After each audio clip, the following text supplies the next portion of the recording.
Hello everyone, good morning. मैं Praveen Sharma, welcome back to my channel. आज का हमारा टॉपिक जैसे कि लगातार चल ही रहा है, कंटेंट अंतर्गत 2 इसका पार्ट 3। आज पार्ट 3 के विषय में बताएंगे। तो अब तक हम इंट्रोडक्शन, सोर्स ऑफ कंटेंट के अंतर्गत भौतिक मूल्य और आवश्यकताओं के विषय में देख चुके हैं। अब हम देखेंगे थर्ड पॉइंट भी हमने देख लिया है, समाज का वर्तमान स्वरूप एवं भविष्य की संभावनाएं। लेकिन फिर भी इस पर एक नज़र डालना आवश्यक हो जाता है। शिक्षा एवं समाज में घनिष्ठ संबंध है। जैसे जैसे समाज बदलता है, समय समय पर शिक्षा में भी उसी प्रकार परिवर्तन होता रहता है। शिक्षा के इतिहास से इस बात की पुष्टि होती है कि विभिन्न कालों एवं विभिन्न प्रकार के समाजों में अलग अलग तरह की शिक्षा प्रदान की जाती है। प्राचीन तथा मध्यकालीन समाज में धर्म की प्रधानता थी, अतः शिक्षा का स्वरूप धार्मिक था। आधुनिक समाज पर विज्ञान का प्रभाव है, अतः शिक्षा व्यक्ति में चिंतन, तर्क एवं निर्णय शक्ति के विकास का बल दिया जाता है। इस संबंध में कोठावी महोदय ने लिखा है कि शिक्षा संपूर्ण समाज की क्रिया है। इस प्रकार जयप्रकाश महोदय ने लिखा है, इसी प्रकार शिक्षा वास्तव में समुदाय के संपूर्ण जीवन के अतिरिक्त कुछ और नहीं है या और कुछ नहीं है। अतः स्पष्ट है कि समकालीन सामाजिक स्वरूप एवं आदर्शों का शिक्षा प्रणाली से घनिष्ठ संबंध होता है। समाज शिक्षा का जो भाव है या कहें किस तरह से प्रभावित होता है, उसके कुछ पॉइंट्स हैं, जैसे समाज की प्रकृति एवं आदर्श, सामाजिक परिवर्तन, राजनीतिक दशाएं, आर्थिक दशाएं और सामाजिक स्थिति। जिस प्रकार समाज शिक्षा की प्रणाली को प्रभावित करता है, उसी प्रकार शिक्षा भी समाज को विभिन्न प्रकार से प्रभावित करती है। शिक्षा प्रमुख रूप से सामाजिक विकास, विरासत का संरक्षण, सामाजिक भावना की जागृति, सामाजिक नियंत्रण, सामाजिक परिवर्तन तथा व्यक्तियों के सामाजिकरण की प्रक्रिया में सहायता प्रदान करती है। क्योंकि शिक्षा सामाजिक परिवर्तन का सर्वाधिक महत्वपूर्ण घटक है, अतः हम कह सकते हैं कि शिक्षा समकालीन समाज से संबंध रखते हुए उसे प्रभावित करती है तथा एक नए समाज के विकास में सहायक होती है। इससे स्पष्ट होता है कि शिक्षा के पाठ्यक्रम के अंतर्गत समाज के वर्तमान स्वरूप एवं उसके भावी संभावनाओं की सूक्ष्म विश्लेषण से प्राप्त होती है। इसी के साथ हम अब नेक्स्ट पॉइंट देखेंगे। सोर्स के अंतर्गत ही, स्रोत के अंतर्गत ही विद्यार्थी की प्रकृति। Nature of learner. शिक्षा का केंद्र बिंदु विद्यार्थी है तथा शिक्षा की समस्त प्रक्रियाएं एवं कार्यक्रमों का आयोजन शिक्षार्थी को दृष्टिकोण में रखकर ही किया जाता है। क्योंकि केंद्र बिंदु ही विद्यार्थी है, अतः ये कहने की आवश्यकता नहीं कि शैक्षिक उद्देश्यों के निर्धारण में सर्वाधिक बल शिक्षार्थी के समुचित सर्वांगीण विकास पर होता है। इसीलिए शिक्षा प्रक्रिया में शिक्षार्थी की प्रकृति का विशेष महत्व है। शिक्षार्थी की आवश्यकताएं एवं अभिरुचियां अंतर्वस्तु के चयन एवं पाठ्यक्रम के संगठन की दृष्टि से बहुत ही महत्वपूर्ण है। इसके साथ ही व्यक्तिगत भिन्नता अब एक सर्वमान्य सिद्धांत है, अतः अंतर्वस्तु के चयन में व्यक्तिगत भेदों को भी दृष्टिकोण में रखना आवश्यक हो जाता है। इस प्रकार से वस्तु के यानी अंतर्वस्तु के चयन में शिक्षार्थी की प्रकृति को विशेष रूप से ध्यान रखना चाहिए, जिसका अध्ययन पाठ्यक्रम आयुक्तों के लिए आवश्यक है। नेक्स्ट पॉइंट में हम देखेंगे लोकतांत्रिक नागरिकता के रूप में क्रियाएं, या कहें लोकतांत्रिक नागरिकता की भावी आवश्यकताओं के रूप में क्रियाएं। Adult activities and the future needs of the child democratic citizenship. लोकतंत्र में नागरिकता बहुत कठिन दायित्व है, अतः प्रत्येक व्यक्ति को उसके लिए प्रशिक्षित किया जाना आवश्यक हो जाता है।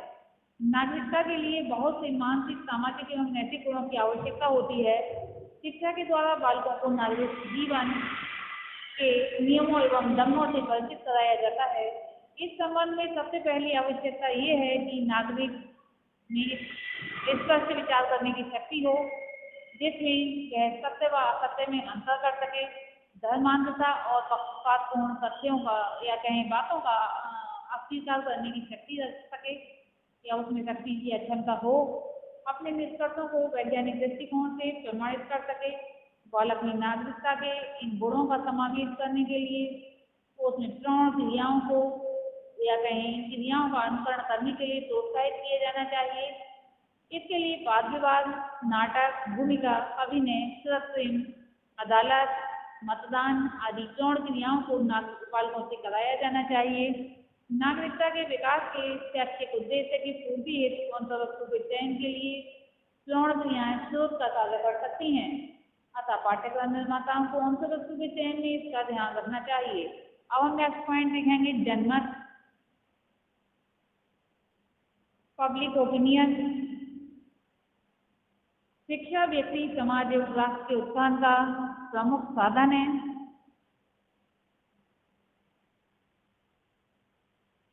इसलिए शिक्षा के 3 प्रमुख उद्देश्य हैं।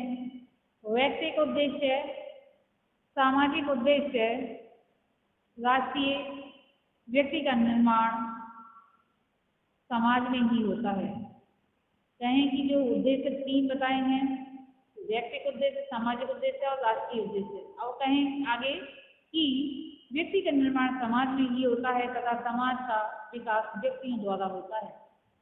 ये दोनों ही एक दूसरे के बिना अस्तित्व में नहीं हो सकते। व्यक्ति के बिना समाज, और समाज में अगर व्यक्ति नहीं है तो समाज का कोई अर्थ ही नहीं है, यानी कि समाज हो ही नहीं सकता।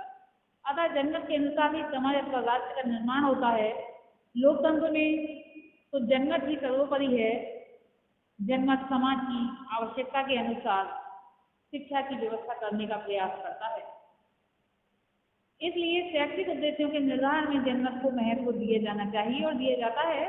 उद्देश्यों की पूर्ति हेतु अंतर्वस्तु के चयन में भी जनमत का उपयोग बहुत प्रभावी सिद्ध हो सकता है। इसीलिए जनमत को अंतर्वस्तु के स्रोत के रूप में देखा जाना चाहिए तथा पाठ्यक्रम आयोजकों को उसके महत्व को ध्यान में रखना चाहिए, उसको नहीं भूलना चाहिए। होता क्या है कि एक व्यक्ति किसी चीज़ को देखता है तो उसे एक ठीक अनुमान नहीं हो पाता है, किंतु कई व्यक्ति उस चीज़ को देखते हैं तो बहुत ठीक प्रकार से अनुमान लगा सकते हैं और सही निष्कर्ष पर पहुंच सकते हैं। लगभग 300 वर्ष पूर्व प्रसिद्ध शिक्षाविद कमेनियस ने एक ऐसा विश्वकोश तैयार करने का विचार किया जिसमें संपूर्ण ज्ञान समा सके, किंतु ऐसा नहीं हो सका समय को देखते हुए। अब हम देखेंगे नेक्स्ट पॉइंट, ज्ञान, मानवीय ज्ञान का बढ़ता हुआ भंडार, growing store of human knowledge. ये सर्वविदित ही है कि मानवीय ज्ञान के भंडार में किसी अंतर्वस्तु को प्राप्त किया जा सकता है। पूर्व वर्णित अन्य सभी स्रोत वास्तव में मानवीय ज्ञान के अंग ही हैं, जो पहले बताए गए हैं। मानवीय ज्ञान के भंडार में प्रत्येक समय किसी प्रकार की वृद्धि अवश्य होती रहती है। वर्तमान समय में तो इस वृद्धि की दर बहुत अधिक तीव्र हो गई है।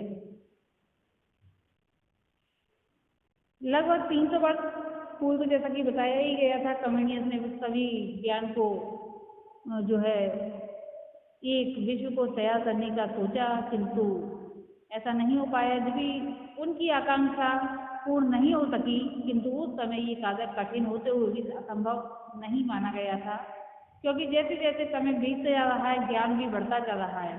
इन 3 शताब्दियों के ज्ञान के भंडार में इतनी अधिक वृद्धि हुई है कि उसे हजारों पुस्तकों में प्रस्तुत करने का विचार भी तर्कसंगत नहीं हो पा रहा है। एक सामान्य अनुमान है कि उसे हजारों पुस्तकों में प्रस्तुत करने का में भी नहीं हो सकता।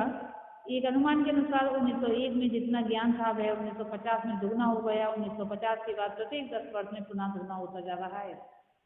वर्तमान समय में ज्ञान का विस्तार इतना अधिक हो गया है कि कोई व्यक्ति यदि इसी एक ही विषय को 100 वर्ष तक पढ़ता रहे तो भी उसका सामान्य ज्ञान रखने वाला व्यक्ति उसको कहा जाएगा। वर्तमान ज्ञान को ही ग्रहण कर सकने की क्षमता के संदर्भ में प्रखर बौद्धिक क्षमता के धनी व्यक्ति लाला हरदयाल जी ने लिखा है कि ज्ञान का भंडार यदि एक विशाल सागर है तो मानव मस्तिष्क एक छोटी बाल्टी के समान है, और कहा जाए तो एक छोटे से मग के समान है जो उसमें से एक सीमित अंश भरकर ही निकाल सकता है। मानवीय ज्ञान के भंडार के बारे में तो बताया ही गया है, क्योंकि मानव नित्य नए प्रयासों एवं खोजों से ज्ञान के भंडार में वृद्धि कर रहा है। अतः हमें अपनी नवीनतम आवश्यकताओं के अनुरूप उस ज्ञान के भंडार में उपयुक्त अंतर्वस्तु का चयन करना है तथा भावी आवश्यकताओं की पूर्ति हेतु नवीन ज्ञान की खोज करके इस भंडार में बढ़ोतरी करनी है। पाठ्यक्रम निर्माताओं के लिए सर्वाधिक चुनौतीपूर्ण कार्य है, किंतु शैक्षिक उद्देश्यों को सावधानी पूर्वक निर्धारित करने तथा उसका विशिष्टीकरण कर लेने के पश्चात अंतर्वस्तु के चयन में पर्याप्त सुगमता हो सकती है। अब हम देखेंगे next point, last point H इस पर लिखा हुआ है, 8 पॉइंट है, विषय अथवा अनुशासन की प्रकृति एवं स्वरूप, nature and structure of subject matter discipline. विषय अथवा अनुशासन की प्रकृति एवं उसकी संरचना के बारे में स्पष्टता होने पर अंतर्वस्तु के चयन में सरलता होती है। यदि किसी विषय पदार्थ यानी कि किसी विषय पदार्थ विज्ञान होगा, अतः स्वाभाविक है कि कोई भी पाठ्यक्रम निर्माता पदार्थ विज्ञान के लिए उससे संबंधित क्षेत्रों में ही अंतर्वस्तु प्राप्त करने का प्रयास करेगा। इसके लिए वह साहित्य के ज्ञान के भंडार का अवलोकन कदापि नहीं करेगा, क्योंकि प्रत्येक अनुशासन की अपनी एक विशिष्ट प्रकृति होती है। जैसे कि यहाँ शास्त्र को अनुशासन का कहा गया है, इसलिए ध्यान देने योग्य बात है।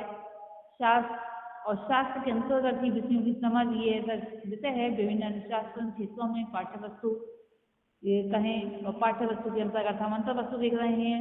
अनुशासन और विषयों की समझ आपका ये विषय है। तो प्रत्येक अनुशासन की अपनी एक विशिष्ट प्रकृति होती है, यानी प्रत्येक शास्त्र की अपनी एक विशिष्ट प्रकृति होती है, अतः उसकी समझना कुछ निश्चित बिंदुओं को लेकर की गई होती है। अतः प्रत्येक विषय का अपना विस्तार एवं सीमा क्षेत्र होता है। विषय विशेष के ज्ञान में वृद्धि होने का या फिर होने तथा उसकी पूर्व संरचना में न समा पाने के परिणाम स्वरूप उसमें से नए विषय का उदय होता है। अतः अंतर्वस्तु के चयन में विषय की प्रकृति एवं संरचना भी एक प्रमुख स्रोत होती है। आज हमने देखा सोर्स ऑफ कंटेंट, अंतर्वस्तु के स्रोत जिसमें पोषित मूल्य, आवश्यकताएं, समाज का वर्तमान स्वरूप एवं भविष्य की संभावनाएं, विद्यार्थी की प्रकृति, लोकतांत्रिक नागरिकता की भावी आवश्यकताओं के रूप में क्रियाएं, जन्मत, मानवीय ज्ञान का बढ़ता हुआ भंडार, विषय अथवा अनुशासन की प्रकृति एवं स्वरूप के विषय में जाना और समझा। इतना ही, धन्यवाद।